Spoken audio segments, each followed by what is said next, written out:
Hello everyone, welcome to Fresh Learning Academy.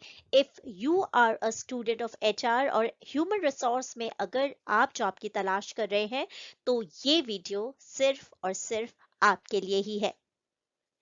तो इस profile पे एज अ रिक्रूटिंग कोऑर्डिनेटर आप वर्क करेंगे to support north America's talent acquisition team and you will be responsible for candidate interview scheduling, managing daily recruiting activities and building candidate relationships across US and Canada.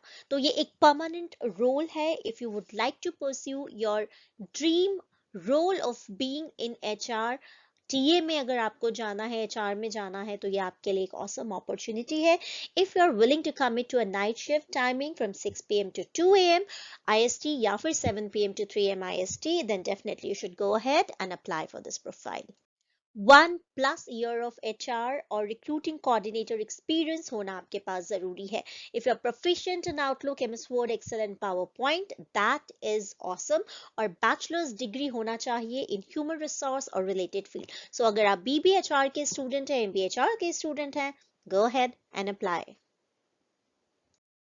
Preferred qualification में होना चाहिए experience with US background check process, strong oral and written communication skills, ability to work in a fast paced quickly changing environment, work day experience अगर आपके पास है तो that will be a plus. तो again ये है talent coordinator global talent acquisition operation team के साथ और कंपनी है पर्किन एल्मर जहां पर इनका मकसद है to innovate for a healthier world और यहाँ पर काम करना could be an awesome opportunity for you. Apply करने के लिए लिंक डिस्क्रिप्शन बॉक्स पे मौजूद है। फटाफट से जाकर आप लिंक पे क्लिक करें, अप्लाई करें और कुछ ऐसे ही जॉब अपॉर्चुनिटी के साथ I will be again here on Fresh Learning Academy because my dream is to help out job seekers. Thank you so much.